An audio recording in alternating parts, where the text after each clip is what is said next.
이승만 전 대통령의 아들이 오늘 4.19 묘역을 찾아서 희생자와 가족들에게 사과했습니다. 오늘 사과까지는 우여곡절이 많았다고 하는데 지금부터 이채림 기자와 함께 자세히 짚어보겠습니다. 자, 이 기자, 여기 사진들이 나와 있어요. 네, 이 제목을 12년 전 같은 장소로 붙여봤습니다. 2011년에 이인수 박사가 4.19 혁명에 사과하겠다면서 이 묘역을 방문한 적이 또 있었는데요. 그때 사진입니다.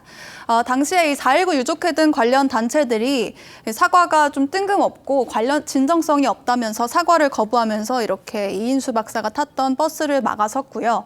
버스에서 내려서 걸어가려고 하니까 이렇게 몸으로 직접 막아가지고 이 박사가 넘어질 뻔한 일도 있었습니다. 이때 사과가 만약에 받아들여졌다면 반세기 만의 사과였을 텐데요. 결국 실패가 돼서 사과문을 발표하진 못했고요.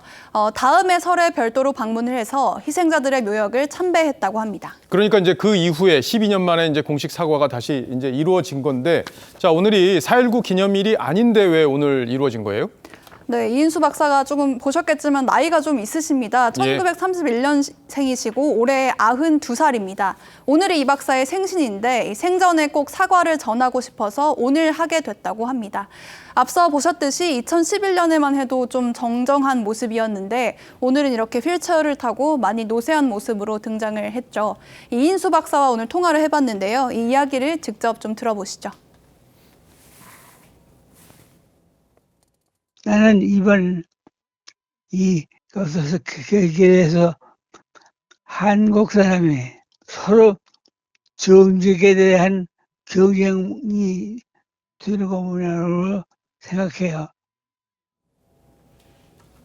말씀도 굉장히 힘들게 지금 하시는 걸 볼 수 있는데 그동안 마음고생이 굉장히 심하셨을 것 같아요. 네, 조금 이해하시기 어려우셨을 수도 있을 것 같은데요. 그러니까 뭐 정쟁에 대한 경쟁이 좀 줄었으면 좋겠다. 어쨌든 뭐 국민 통합의 메시지를 전하셨습니다.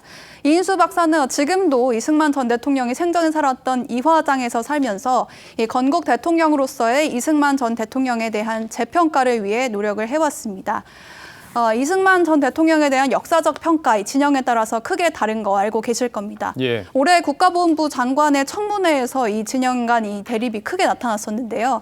당시 이제 박민식 보훈부 장관이 당시 후보자로서 이제 취임을 하면은 이승만 전 대통령에 대한 기념 사업을 진행하겠다고 하면서 오늘날 자유민주 대한민국의 초석을 놓은 건국의 아버지다 이렇게 평가를 했습니다. 이 말을 들은 강병원 더불어민주당 의원이요. 그렇지 않다. 이 3.15 부정선거로 국민혁명으로 쫓겨난 독재자다. 이렇게 말을 했습니다. 뭐 개인의 평가긴 하지만요. 이 양 진영이 어떻게 평가하고 있는지 이거를 조금 대표적으로 볼 수 있는 발언인 것 같아서 가져와 봤습니다. 네, 그 이후에 이제 국가보훈부 장관이 예산을 들여서 이 기념관을 건립하는 걸 추진하고 있습니다. 예산까지 반영이 다 된 상태인데. 자, 4.19 단체 측이 오늘 사과에 대해서 입장을 낸 게 있어요?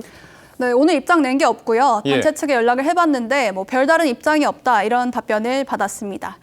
그런데 지난 3월에 이 한화갑 전 민주당 대표를 비롯해서 이 4.19 혁명의 주역인 각계 원로들이 4.19 세대라고 하면서 이 이승만 대통령의 묘역을 처음으로 참배한 일이 있었습니다.